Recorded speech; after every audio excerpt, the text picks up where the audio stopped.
Rajput boy के YouTube channel को करें सब्सक्राइब और दबाएं बेल आइकन।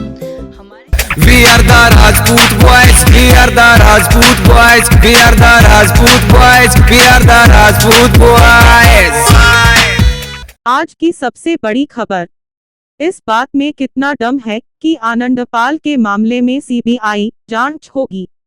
राजस्थान के गैंगस्टर आनंदपाल सिंह के एनकाउंटर की जांच के मामले में राज्य सरकार का रुख नरम पड़ गया है। आखिरकार सरकार ने लंबे समय ऐसे ही चल रही सीबीआई जांच की मांग को आज मान लिया गया है। लोकेन्द्र सिंह कालवी के नेतृत्व वाली सर्वसमाज संघर्ष समिति के सदस्यों और सरकार के बीच हुई शांति वार्ता के बाद अब आंदोलन वापस ले लिया गया। इससे पहले 13 जुलाई को आनंदपाल सिंह की मौत के 19 दिन बाद सरकार ने उनका अंतिम संस्कार कर दिया था। यह अंतिम संस्कार उनके परिजनों की मर्जी के खिलाफ हुआ था। पुलिस की इस कार्यवाही के पीछे आनंदपाल के गांव सानवराड नागौर में हुआ राजपूत समाज का जुटान था। 12 जुलाई श्रद्धांजलि सभा के नाम पर 1 लाख ऐसे ही ज्यादा लोग इकट्ठा हुए था। यह जुटान शाम दलते दलते हिंसक हो गया था। इसके बाद राज्य सरकार के कान खड़े हो गए था। इस जबरन करवाए गए अंतिम संस्कार के खिलाफ राजपूत संगठनों ने 22 तारीख को जयपुर में महारैली बुलाई थी। सरकार ने इसे मद्देनजर रखते हुए आज ही आंदोलनकारियों की लगभग सभी मांगे मान ली है। सर्वसमाज समिति की तरफ एसआई लोकेन्द्र कालवी सहित कुल 11 लोग समझौता बैठक में था।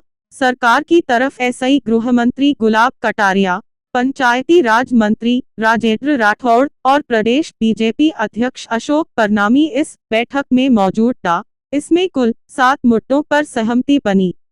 1. आनंदपाल के एनकाउंटर के मामले में राज्य सरकार द्वारा सीबीआई जांच की अनुशंसा की जाएगी। 2. राज्य सरकार इस मामले में दर्ज मुकदमों में सरकार कोई द्वेषपूर्ण कार्यवाही नहीं करेगी। 3. आनंदपाल की पुत्री के भारत आने पर सरकार की तरफ ऐसी कोई कठिनाई नहीं पैदा की जाएगी। आनंदपाल की बेटी चरणजीत फिलहाल दुबई में है और पढ़ाई कर रही है। 4. श्रवण सिंह के परिवार पर सरकारी निगरानी नहीं रहेगी। परिवार को उनका मकान लौटा दिया जाएगा। आनंदपाल ने इसी मकान में शरण ली थी। इसके अलावा कमांडो सुरेंद्र सिंह को सहायता देने, आंदोलन के दौरान मृतकों घायलों को मुआवजा दिए और परिवार को आनंदपाल के प्रथम पोस्टमार्टम। यह समझौता जितना सपाट दिख रहा है दरअसल उतना है नहीं। राज्य सरकार ने सीबीआई जांच की अनुशंसा करने की बात मान ली है। इसका यह मतलब नहीं है कि इस मामले में सीबीआई जांच होगी ही। यह जांच एजेंसी पर निर्भर करता है कि वो इस मामले को अपने हाथ में लेती है या नहीं। सीबीआई राज्य सरकार की अनुशंसा मानने के लिए बाध्य नहीं है। ऐसे करती है सीबीआई जांच। किसी केस का सीबीआई जांच तक पहुंचने का सफर लंबा है। 2009 में निर्मल सिंह कोहलान बनाम पंजाब राज्य में फैसला सुनाते हुए सुप्रीम कोर्ट ने सीबीआई जांच के लिए गाइडलाइन दी थी।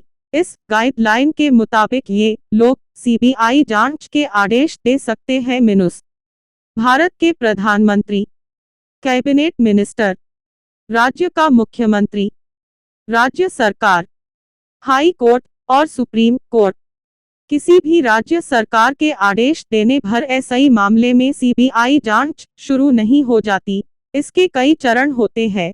इसमें 10 एसआई लेकर 1 महीने तक का समय लग जाता है। मिनुस 1. राज्य सरकार किसी भी मामले की जांच की अनुशंसा केंद्रीय गृह मंत्रालय को भेजती है। 2. गृह मंत्रालय अगर मामले को सीबीआई जांच लायक समझता है तो वो फाइल को कार्मिक एवं प्रशिक्षण विभाग को बढ़ा देता है। 3. सीबीआई ऐसा पूछता है कि क्या वो इस मामले की जांच करना चाहती है। अगर सीबीआई का जवाब सकारात्मक होता है तब जाकर मामले में सीबीआई जांच होती है।